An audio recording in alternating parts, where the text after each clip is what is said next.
You're listening to a download from the BBC. This is From Our Own Correspondent. You can hear the version of the programme we make for the BBC World Service by visiting our site at BBC Online. But here's the latest edition broadcast on BBC Radio 4 and introduced by Kate Adie.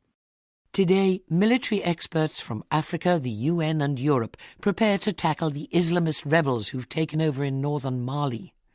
The Arab Spring comes calling in the Gulf state once known as a place of wind and spiders. Georgians wonder if their new Prime Minister can restore chunks of their nation now effectively under Russian control. And we have a useful tip about driving on the planet Mars. It's not as easy as it looks. But first, after winning a second term in office, President Obama has returned to Washington, where he faces urgent budget negotiations. Earlier, he'd urged Republicans, who retained control of the House of Representatives, to work with him to tackle the budget deficit. Unless they reach a deal, automatic tax rises and spending cuts will come into effect in the new year and could, according to analysts, push the country back into recession. But that's a story for the future. Right now, our Washington staff, including Paul Adams, are still looking back at the days and weeks leading up to this week's momentous vote. There was a moment on Tuesday night when it suddenly became so obvious, when all the other scenarios we'd entertained and discussed for weeks simply vanished into thin air. Inside the cold, cavernous convention centre in Chicago, it all seemed a bit flat. The scene was set, but nothing was happening. At the microphone, improbably, someone was reciting Green Eggs and Ham. And then, before any significant results were in, the giant screen suddenly came alive with a brilliantly executed montage of presidential highlights. Barack Obama signing landmark legislation, announcing the death of Osama bin Laden, campaigning across America, but also playing basketball, wowing an audience with a passable Al Green impersonation, and deftly killing a fly in the middle of an interview before saying, "Where were we?" And in between the videos with their inspiring soundtracks expressly designed to set spirits soaring, the real results started to trickle in. And as they did, I found myself replaying episodes from the previous 2 weeks, from an exhausting but thrilling journey along the campaign trail, a journey full of clues, some of them obvious, others less so, to the story of election night, a journey now ending as I make my weary way back to Washington.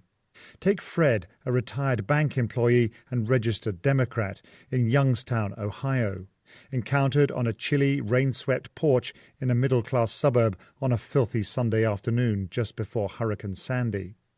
He'd already voted, but he wouldn't say who for. As he stood in the doorway, he explained why Obama's economy simply wasn't working. "Everywhere you look," he said, pointing to the house next door and another across the road, "homes are still being foreclosed. This," he said, "is not the American dream." I took him for what he seemed, a disillusioned Democrat who'd embraced Barack Obama 4 years ago, but had now, with a heavy heart, switched sides. The sort of person who, in a key swing state like Ohio, might be the president's undoing. But later I ran into David Betras, the local Democratic Party chairman. He'd canvassed Fred just before we arrived, so I asked him if he was concerned. "Oh, don't worry about him," David said. "He's already voted for Obama." And then, more than 1,000 miles away, on the sun-drenched streets of Little Havana, in the heart of Cuban Miami, another encounter. Gabriel, an elderly exile, reading his newspaper in the shade of a public park. Gabriel's generation is fiercely Republican. For years their politics was defined by the sense of betrayal they felt at a Democratic President, John Kennedy, who left anti-Castro fighters languishing at the Bay of Pigs during a disastrous attempt to unseat Fidel Castro in 1961. But when I asked him about the history, Gabriel was dismissive. "The tourists are more obsessed with Castro than we are," he said. "The embargo is a foolish waste of time. Besides, who introduced all the social programs we depend on here in America? The Democrats." To be fair, Gabriel is not exactly typical of his generation, but exile is no longer the only thing that defines Cuban Americans, particularly the young. No longer do they cleave to the Republican Party with the same fierce loyalty. They're socially liberal, and many share the wider Hispanic community's concerns about the Republican Party's strident views on immigration. Amid the blizzard of polling data released on election night, it emerged that a record 40% of Florida's Cubans voted for Barack Obama. Across the state, the president's share of all Hispanic voters was 62%. And finally, the president's legendary ground game, a massive network of volunteers talked about with near reverence by Democrats who put in hundreds of thousands of hours of campaign work in the final stages before Election Day. In Madison, Wisconsin, I spent the morning with university students as they fanned out across the city, determined to locate and persuade every last possible voter. Armed with clipboards of data and a steely determination not to let the president down. Willing to admit that this was not a replay of the Great Crusade of 2008, but arguing that if anything, the stakes were even higher. Weary, disillusioned voters willing to give the president another chance, ethnic minorities flocking to the Democrats, and an army of committed volunteers conducting a ground war on an unprecedented scale. Just some of the elements in play as this long, expensive, bitter campaign drew to a close. Each in its own way making Tuesday night's result rather more inevitable than it might have seemed. And that was Paul Adams. Details have started to emerge about a military plan to recapture parts of the African state of Mali, which had been occupied by Islamist rebels. The crisis there has become a security worry for Western nations, concerned the country's vast desert could become a training ground for militants linked to Al-Qaeda. It's believed a force of some 4,000 soldiers will take part in the operation, most of them from West African nations. But some in Mali doubt it'll be a success, as Efwa Hirsch has been finding out. Like many former French colonial towns in Africa, Mopti, in northern Mali, was built to maximise luxury for its rulers. In the administrative quarter of the town, a trading post between the Sahara Desert in the north and the Sahel in the south, grand Mediterranean-style colonial buildings overlook the picturesque River Bani. The Bani and the River Niger together almost surround the town, creating a deceptive sense of lazy calm and transforming Mopti into a one-time tourism hub for Mali and the whole West African sub-region.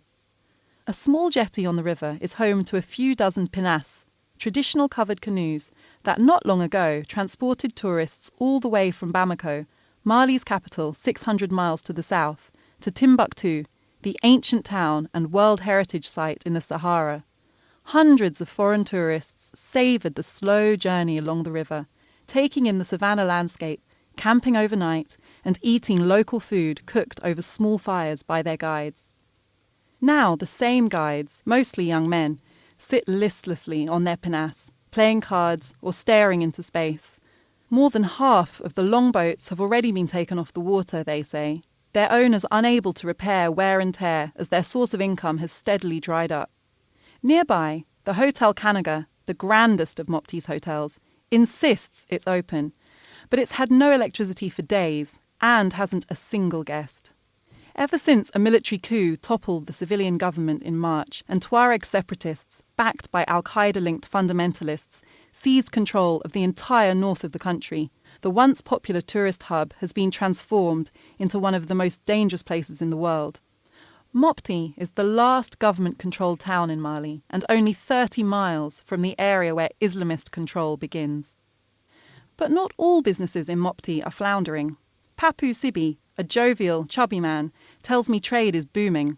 His bar, Fiesta, attracts many young women who have fled Al-Qaeda rule, enjoying their newfound freedom to dress up and go out for a drink in the evening. My bar is doing fine, said Sibi. Before the Islamists came to the north, these young women were ordinary people. Mali is a liberal society, he told me. These women want to drink, dance, smoke, just like everyone else. But those who stay on in their occupied towns, they are unable to do anything. Sibi added that Fiesta was also a popular drinking spot for the numerous soldiers based in the city. They come drinking at 10 p.m. every evening, seeking light relief from the approaching likelihood of a war to reclaim the north. Last month, a United Nations Security Council resolution paved the way for an international military intervention in Mali, with the Mali army and troops from regional bloc ECOWAS fighting on the ground, and the US and EU providing logistical support and training. The situation is extremely serious, says Diko Bokari, editor of the Mali newspaper Mali Demain, or Mali Tomorrow. A military intervention is the only thing that can save the country now. It's the least the international community can do to support us. Our so-called friends stood by whilst we lived for years with the facade of a democracy, and whilst the army fell apart with no training and no resources. Now we have a tragedy on our hands. How can anyone be surprised? And yet, Bokhari said, Malians don't like ECOWAS. They remember what happened in Liberia and Sierra Leone. The troops did not create a good impression there, he told me. Plus, ECOWAS troops don't know the terrain in the north of Mali, and they will not be welcomed by the people. It's like Vietnam, he said. It should be the Malian army to recapture the north. If we are given the means and the weapons, then we can do it. At the Camp de l'Armée de Terre, or Land Army Barracks elsewhere in Mopti, preparations are underway for the impending war in the north. The base is one of the largest under government control. Heavy tanks swelter in the sun, and soldiers mill around running errands whilst their superiors sit and drink tea in the shade. On the road driving from Bamako to Mopti, we passed not one, but 4 army vehicles, heavily loaded trucks, tilting sideways towards the bush as they languished, broken down, on the side of the road. How can this army fight a war in the desert? Said Abek Hadi, who drove with me on the long road north. They can't even cope with the drive to Mopti. Therefore Hirsch in northern Mali. Prime Minister David Cameron's back from his business mission to the Gulf states and his negotiations over the sale of British-made weapons. He told the BBC he wasn't apologising for talking to Britain's friends in the region. Their security, he said, was important for our security. The Sultanate of Oman is one of the countries keen to buy European-built fighter jets. It's usually seen as one of the more tranquil states in the region, but it does have a history of political turmoil within its royal family. The current ruler, Sultan Qaboos, took power in 1970 by overthrowing his father in a palace coup. Since then, he's introduced some reforms. But as Matthew Teller's been hearing, ushering in change while still honouring tradition can be a hard act to pull off. I woke to the roar of total silence. Isa, an Omani Bedouin of the Al-Mashani tribe, made tea as the orange-lit theatrics of sunrise began just behind us. It was just him, me, and the soundless dunes of the empty quarter. Dinner had been Isa's too. Chopped camel meat, fried in camel fat, chewy and delicious, washed down with ginger tea. Afterwards, we chit-chatted companionably in the dark, staring upwards as the Milky Way slid across a pinprick sky, like the arch above Wembley Stadium. We were camped in what the explorer Sir Ranulph Fiennes had called a place of wind and spiders. In his day it was known as Fasad, or decay. The spot had since been euphemistically renamed Al-Hashman, meaning wholesome. But with its broken walls and its foully undrinkable spring water, that struck me as an oddly mirthless piece of spin. There's a lot of that in Oman these days as the country paddles ever harder to maintain its trademark swan-like serenity. The Arab Spring has come knocking. Last month, a local journalist was jailed accused of slander, the most high-profile of so far 42 court cases related to issues of public protest. Like most of its neighbours, Oman saw street protests last year and earlier this year, though protesters were calling mainly for salary increases and lower living costs rather than revolutionary overthrow. The result, unusually, was a flurry of reforms. Oman's autocratic ruler, Sultan Qaboos, created tens of thousands of new government jobs, raised the minimum wage, and introduced cost-of-living allowances for public sector workers. He also reshuffled his cabinet 3 times in 12 months, purging unpopular ministers. This nimble response took the wind out of protesters' sails. In the southern port city of Salalah, a local business leader chuckled. "What the people wanted, they got," he told me. "There's nothing to protest about anymore." But not everyone agrees. Omanis I talked to expressed concern that the Sultan's populist initiatives are merely an attempt to postpone genuine structural reforms. They might keep people quiet for 5 years, even 10. But then what? And, like the failed dictators of Egypt, Libya and Syria, Qaboos has personally identified himself with the Omani state. He is childless, but has named no heir. It's illegal to insult him, but what counts as an insult is open to interpretation. A man who told me, "Sultan Qaboos is thinking like it's the 1980s, refused, perhaps wisely, to give me his name. Over ice cream sundaes in Salalah, I talked with Abdallah Al-Amadi, a systems analyst. "Change is already affecting this country in healthy ways," he said. but it is going very slowly. For Abdullah, one key marker is social media. From desert herders to fashionable young students, almost everyone you meet is on Facebook, Twitter, WhatsApp, or all three. The ubiquity of social media and the impossibility of controlling them is causing panic. The government has been busy all summer prosecuting and jailing dozens of online activists. Yet the red lines aren't fixed. Instead, it's all about self-censorship. Lawyer Riyad al-Balushi told me the law is deliberately kept ambiguous. The barriers to freedom of expression are not legal, he said. They are internal. Oman's coastal capital Muscat lines up like sugar cubes on a narrow shelf. It is seductively calm. Holidaymakers and Western expats move from villas and malls to the glittering new opera house freely, without hindrance. But wait at the coffee shops after dark to talk to some of Muscat's bloggers and tweeters, and a different picture emerges of telltale clicks on the line during phone conversations and of unusual activity on Facebook pages. One prolific Twitter user, a young Omani woman in a headscarf, gives me an old-fashioned look. "Of course the government is reading my tweets," she says. The country's most popular political website is Sabla, a chat room allowed to operate as a safety valve. Omanis joke that the first thing new ministers do is log on to Sabla to see what people are saying about them.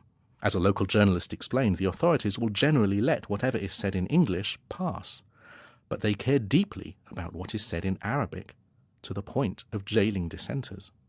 Yet showing one face to the neighbours and another to the world is a strategy that rings hollow for Oman's globally connected youth, who are easily able to join the dots for themselves. It seems only a matter of time before Omanis start using social media to hold the government to account. As one young Omani told me, everyone loves Sultan Qaboos, but older people love him more. With the monarch about to turn 72, but almost 3/4 of his population under the age of 25, Oman's generation game is coming to a head. Matthew Taylor there. The new Prime Minister of Georgia in the Caucasus has been flexing his muscles, and mainly at the expense of President Mikhail Saakashvili, who's due to step down next year. Prime Minister Bidzina Ivanishvili says he's considering slashing the presidential budget, closing down his headquarters and scrapping his personal jet. Mr. Ivanishvili, a billionaire and political novice, says he wants to improve relations with Moscow. But Martin Plaut, who's just back from Georgia, says this may not be entirely straightforward. There's a long history of tension between the two countries. The nun's voice rose strong and pure, the notes echoing round the church's ancient vault. Then the monk joined in, his tenor melding with the harmonies. The small congregation bowed their heads, crossing themselves. The ritual, practiced in the Ananuri church for nearly 500 years, was profoundly moving. Set beneath the snow-capped Caucasus Mountains, the church is surrounded by high crenellated walls. It needed to be. This Georgian outpost is just a short distance south of the Russian border.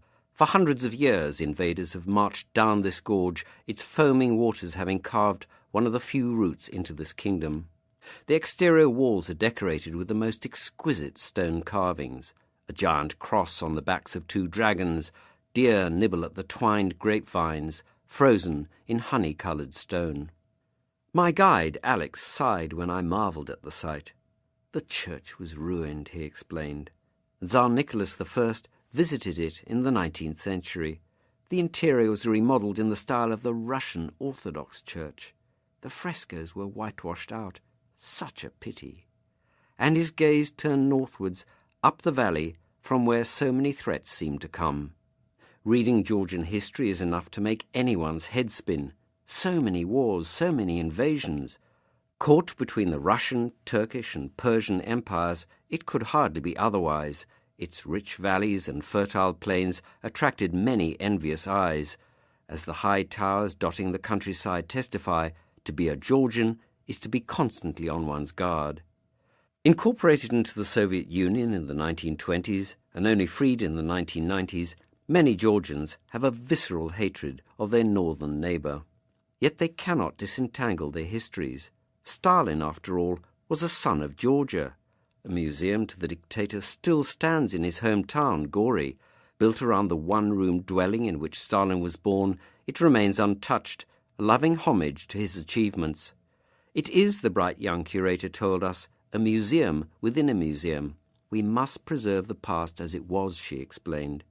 Only one small room has been added, commemorating the thousands shot, deported and tortured by the Bolsheviks. In the capital Tbilisi, the top floor of the National Museum is dedicated to the 800,000 Georgians who died during Soviet times. Giant photographs portray the politicians and priests who were killed. There is the side of a freight train riddled with bullet holes in which many died. There are the steel doors hung from the ceiling behind which they were beaten. The suffering was immense, but this tiny nation of 4 million people has an extraordinary resilience. One photograph shows Patriarch Ambrosius, the head of the Georgian Church. In February 1923, the Patriarch and members of the Church Council were arrested and humiliated in a public trial. Below the picture are his concluding words: "My soul belongs to God, my heart to Georgia. You, my executioners, can do what you will with my body." But such was his popularity that the communists didn't dare kill him, and the Patriarch was imprisoned instead. Nor is it just a question of the past.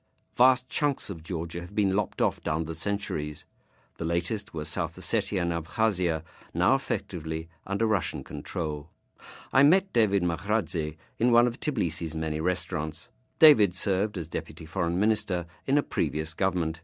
Eating aubergines stuffed with walnuts and sipping Georgian wine, David looked tired and drawn. He explained that he might be called on to serve in a government once more. "Someone has to try to get the South Ossetians and the Abkhaz back into the fold," said David gloomily. He, like everyone I met, is determined that they should once more be part of Georgia. The problem is that the Georgians have little to offer the people of these enclaves, politically or economically, and they are deeply suspicious of their neighbour. "Perhaps we can tempt them back by our good example," he said. Certainly Tbilisi looks attractive. Bright, modern buildings are going up, while preserving its ancient centre. The election was peaceful, and a new government is in place. There's a feeling of prosperity and progress. It'll certainly take all the finesse and the subtlety that a skilled negotiator can muster if David is to succeed. But living in this difficult part of the world teaches skills that few in established Western democracies can dream of. And that was Martin Plaut. As you heard earlier, one of the first items on the agenda as the dust settles after this week's American election is the so-called fiscal cliff. The government is deeply in debt, and unless a new budget compromise is reached, Americans face drastic tax hikes and public spending cuts. One part of government that might be severely chopped is the space agency, NASA. There's talk that 1/10 of its budget could be lost. That budget was at a high nearly 50 years ago during the race to the moon, but the money spent on American rockets has since crashed to Earth. The agency's scientists, however, remain enthusiastic about conquering new frontiers. In August, they guided a vehicle called the Curiosity rover onto the surface of Mars. Richard Hollingham has been to NASA's Jet Propulsion Laboratory in California to meet the team in charge of the spacecraft and to try his hand at interplanetary driving. The rover's single artificial eye swivels at the top of a stalk. I jump as the machine starts towards me, grinding through the dirt. Given that the rover moves at a slow walking pace, is attached to a snaking bundle of wires, and isn't fitted with any weaponry, there's nothing to fear. But I must confess to feeling a little overwhelmed. For a space reporter, this is like meeting a celebrity. With 1.5 million Twitter followers, extensive media coverage and even a tribute video, NASA's Curiosity rover has plenty of admirers. In the Jet Propulsion Laboratory's test area, or Mars yard, you can see why. The rover here is an exact working copy of the real thing on Mars, and it's impressively big, equivalent in size to a family car. The surfaces of its metal wheels, boxy white body, cameras and instruments glint in the California sunshine. To borrow the language of motoring presenters, it's a beast. No wonder the engineers were pleased when they landed this thing. The Mars yard is more like a dusty field around the size of a football pitch. If you ignore the surrounding trees, you can almost imagine you're on the surface of the red planet. The ground is covered in sand and strewn with rocks and boulders.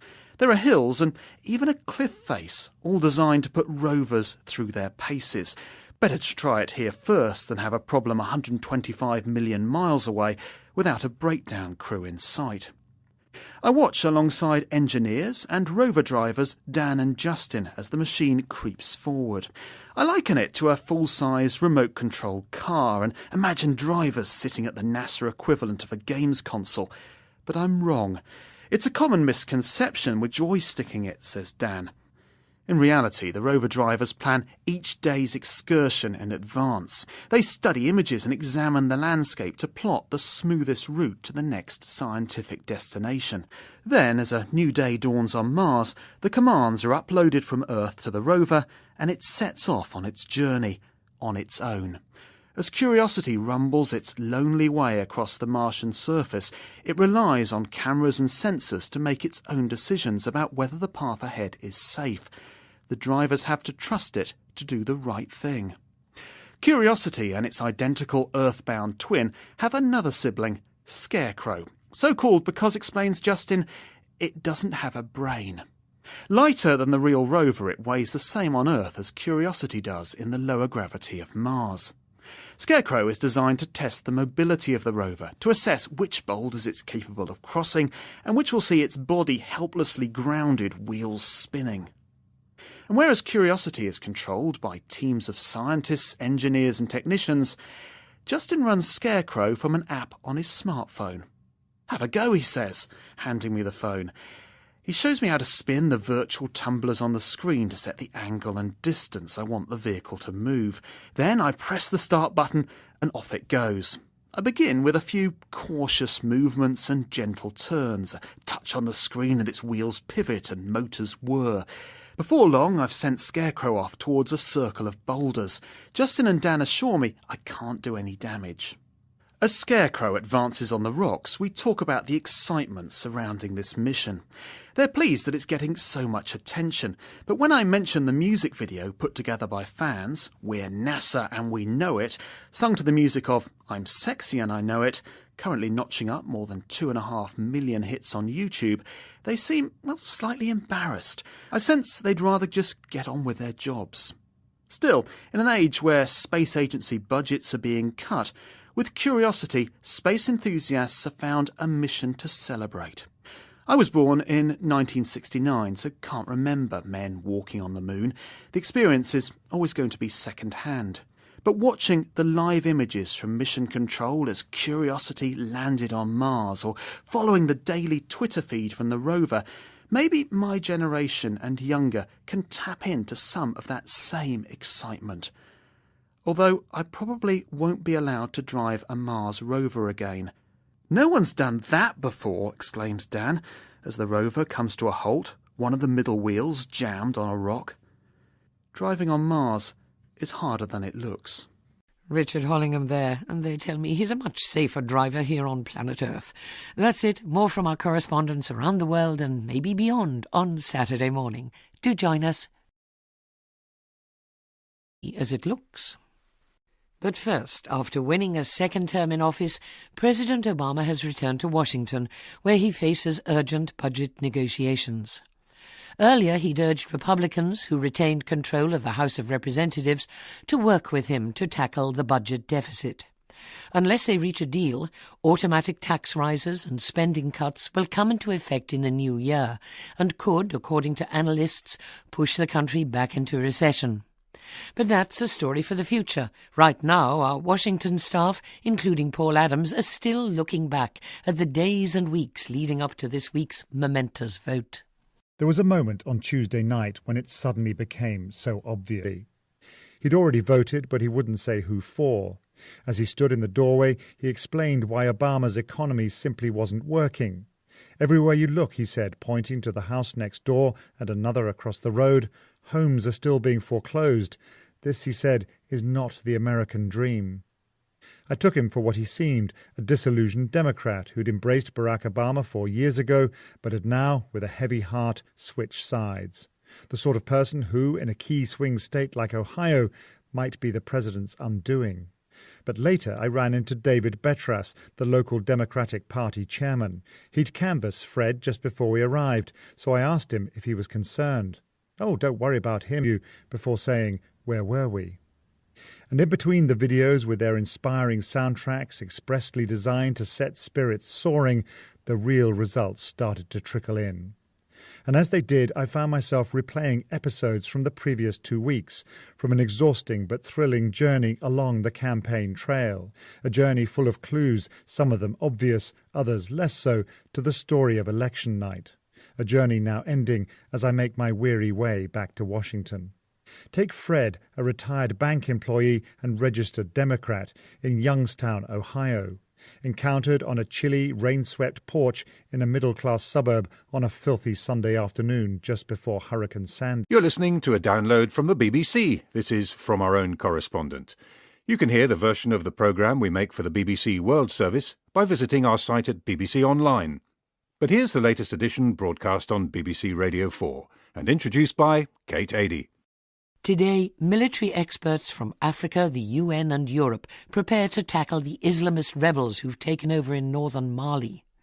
The Arab Spring comes calling in the Gulf state once known as a place of wind and spiders. Georgians wonder if their new Prime Minister can restore chunks of their nation now effectively under Russian control. And we have a useful tip about driving on the planet Mars. It's not as easy. When all the other scenarios we'd entertained and discussed for weeks simply vanished into thin air. Inside the cold, cavernous convention centre in Chicago, it all seemed a bit flat. The scene was set, but nothing was happening. At the microphone, improbably, someone was reciting Green Eggs and Ham. And then, before any significant results were in, the giant screen suddenly came alive with a brilliantly executed montage of presidential highlights. Barack Obama signing landmark legislation, announcing the death of Osama bin Laden, campaigning across America, but also playing basketball, wowing an audience with a passable Al Green impersonation, and deftly killing a fly in the middle of an interview.